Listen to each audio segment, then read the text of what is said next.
What a revenge, what a plan, what an action. వా India వా, వారే వా ఇండియన్ ఆర్మీ. ప్రతి ఇండియన్ గుండె ఇలానే గర్వంతో గర్జిస్తున్న సమయం ఇది.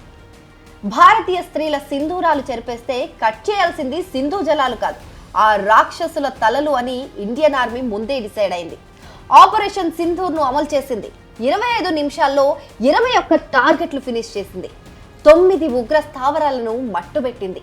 80 మంది టెర్రరిస్టుల ప్రాణాలు గాల్లో కలిపేసింది. అయితే ఈ ఆపరేషన్ సింధూర్ అమలు చేయడానికి ముందే దీని గురించి ఇండియన్ ఆర్మీ ఓ హింట్ ఇచ్చింది. ఆ హింట్ ఏంటి? ఆ 9 ఉగ్ర స్థావరాలను ఎలా కనిపెట్టింది? వాటిపైనే ఎందుకు అటాక్ చేసింది? ఒకేసారి అన్ని టార్గెట్స్ ఫినిష్ చేయడానికి ఎలాంటి వెపన్స్ అండ్ మెషిన్స్ ని యూజ్ చేసింది? ఇలాంటి చాలా ఇంట్రెస్టింగ్ విషయాలు ఈ వీడియోలో తెలుసుకుందాం. ఏప్రిల్ 22, 2025 పహల్గామ్లో అమాయకమైన టూరిస్టుల మీద పడి 26 మందిని పొట్టనబెట్టుకున్నారు టెర్రరిస్టులు. భార్యల కళ్ల ముందే భర్తలను షూట్ చేసి భారతీయ స్త్రీల బొట్టును చెరిపేశారు. రాక్షసానందాన్ని పొందారు. జమ్మూ కాశ్మీర్ని అభివృద్ధిని ఆపేసి భారత్ నుంచి ఈ జమ్మూ కాశ్మీర్ని లాక్కోవాలని వాళ్ళు ఈ నీచమైన పనికి ఒడిగట్టారు. హఠాత్తుగా జరిగిన ఈ పరిణామంతో యావత్ భారతదేశం ఒక్కసారిగా బోరుమంది. రక్తం మరిగిపోయింది, గుండె బరువెక్కింది. ఆడాళ్ల నుదుటిన సింధూరాన్ని తుడిచేస్తే సింధు జలాల ఒప్పందాన్ని రద్దు చేసి సరిపెట్టేసుకుందామా? ఈ ప్రభుత్వం అలా సరిపెట్టేసుకుందా అని ఏదో తెలియని అసహనం ప్రజల్లో. భారత్ ఎప్పుడూ ఏ యుద్ధానికి కాలుదువ్వదు, ఎవరైనా పోరుకు వస్తే మాత్రం వదలదు. అంటే వాళ్ళ యాక్షన్కి మన రియాక్షన్ మాత్రమే ఉంటుంది, అది మన సిద్ధాంతం.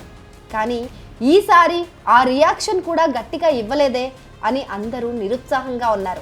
అప్పట్లో 2019 ఫిబ్రవరి 14న పుల్వామాలో మన జవాన్లను చంపితే ఫిబ్రవరి 26న అంటే దాదాపు 15 రోజుల్లోనే బాలాకోట్లో ఈ దాడులు జరిపి ప్రతీకారం తీర్చుకుంది. మరి ఇప్పుడు పహల్గామ్ దాడి జరిగి 15 రోజులు కావస్తోంది.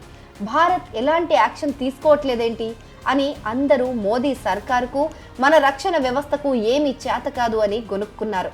ఉగ్రవాదుల స్వర్గధామమైన పాకిస్తాన్ కూడా ఇలా రిలాక్స్ అయిపోయింది. భారత్ ఇంకేం చేయలేదులే అని లైట్ తీసుకుంది. కానీ భారత్ దేన్ని లైట్ తీసుకోలేదు, టైం తీసుకొని పక్కాగా స్కెచ్ చేసింది. అర్ధరాత్రి ఎవరు ఊహించని విధంగా ఆపరేషన్ సింధూర్ పేరిట పెద్ద పులిలాగా అటాక్ చేసింది. ఉగ్రవాదుల స్థావరాల్లోనే వాళ్లకు సమాధులు కట్టేసింది. ఏ టెర్రరిస్టు ఎక్కడున్నాడో లెక్కలేసి మరీ టార్గెట్ చేసి భారత్ పవర్ ఏంటో చూపించింది. ఆపరేషన్ సింధూర్ ఊచకోత గురించి భారత విదేశాంగ శాఖ కార్యదర్శి Vikram Misri, Indian army colonel Sofiya Qureshi, wing commander Vyomika Singh మీడియాకు ఎక్స్ప్లెయిన్ చేశారు. అసలు కల్నల్ సోఫియా ఖురేషి ఆపరేషన్ గురించి చెప్తుంటే గూస్ బంప్స్ వచ్చాయంటే నమ్మండి. దాడులకు వెళ్లే జస్ట్ కొన్ని నిమిషాల ముందే ఇండియన్ ఆర్మీ ఆపరేషన్ సింధూర్ గురించి ఎక్స్లో పోస్ట్ చేసింది. దాడికి మేం రెడీ, గెలుపు మనదే అని ఓ సింపుల్ పోస్ట్ పెట్టి గట్టిగానే గర్జించి చెప్పేసింది. కానీ అది ఆ హింట్ ఎవరు అర్థం చేసుకోలేకపోయారు. ఆపరేషన్ పూర్తయ్యాక 1:51 జస్టిస్ సర్వ్డ్, జై హింద్ అంటూ మరో పోస్ట్ చేసింది.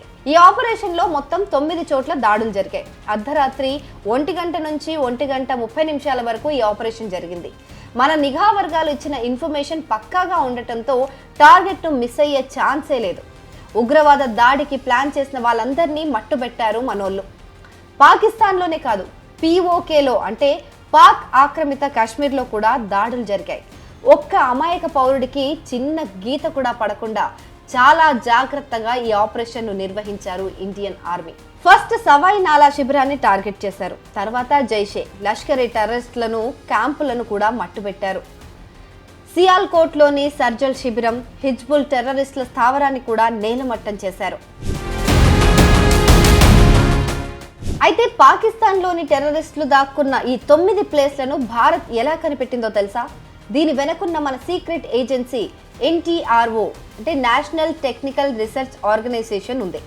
ఈ సంస్థ పాకిస్తాన్ POKలో ఉన్న టెర్రరిస్టుల స్థావరాలను గుర్తించి కరెక్ట్ ఇన్ఫర్మేషన్ ఇచ్చింది. 2004లో స్టార్ట్ అయిన ఈ సంస్థ national security adviser NSA, prime minister office PMO కింద పనిచేస్తూ ఉంటుంది.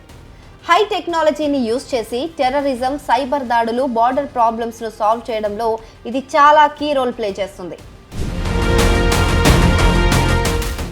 అయితే ఈ 9 స్థావరాలనే ఎందుకు టార్గెట్ చేసింది Indian army?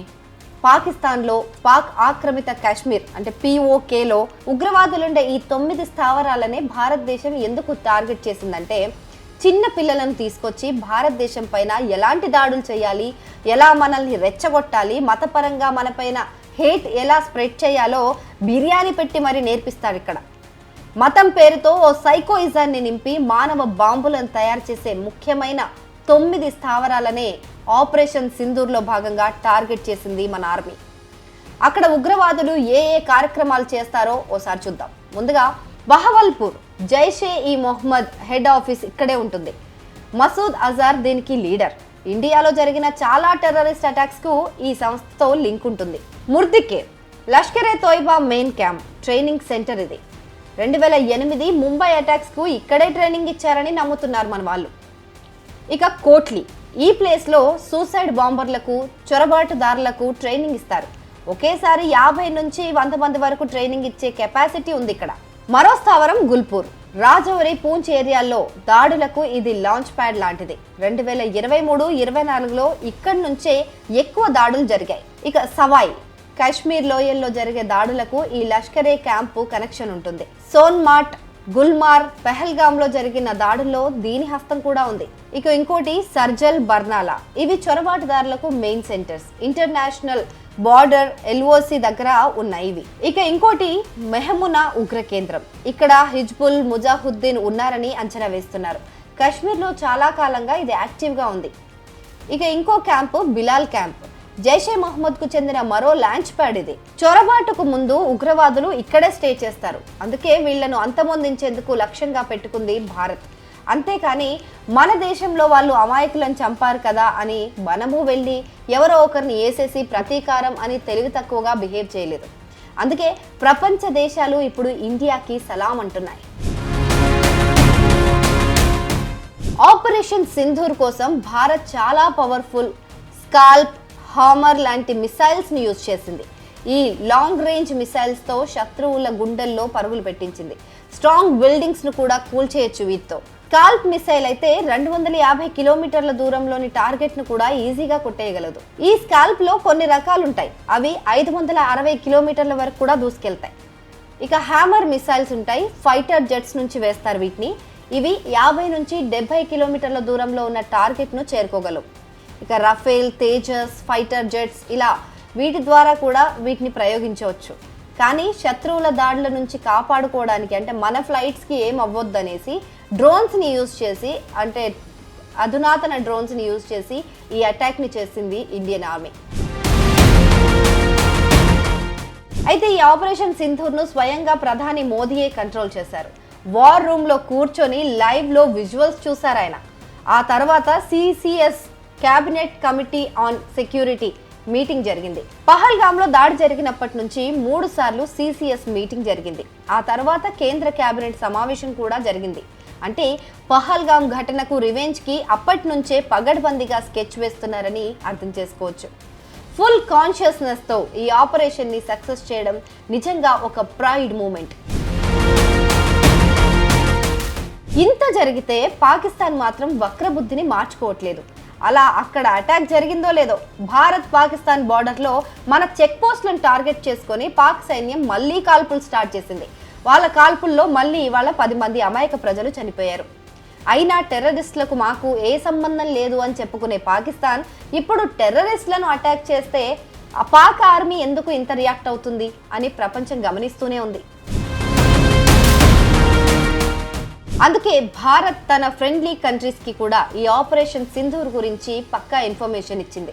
America, UK, Russia, Saudi, UAE లాంటి చాలా దేశాలకు ఈ దాడి ఎందుకు చేయాల్సి వచ్చిందో వివరంగా తెలిపింది. ఇజ్రాయెల్ కూడా భారత్కు సపోర్ట్ చేసింది. ఆపరేషన్ సింధూర్ను సమర్థిస్తూ ట్వీట్ చేసింది. అమెరికా విదేశాంగ మంత్రి మార్కో రూబియో కూడా భారత్ చేసిన పనికి సెల్యూట్ చెప్పారు. ఉగ్రవాదులపైన చర్య తీసుకునే హక్కు భారత్కు ఖచ్చితంగా ఉందని స్పష్టం చేశారు. ఆపరేషన్ సింధూర్ పైన పాక్ సైలెంట్ గా ఉంటేనే మంచిదని సలహా కూడా ఇచ్చారు. ఇప్పటికైనా భారత్ సత్తా ఏంటో తెలుసుకొని పాకిస్తాన్ నోరు మూసుకుంటే బాగుంటుంది. లేకపోతే దబిడి దిబిడే అంటున్నారు కామన్ ఇండియన్స్.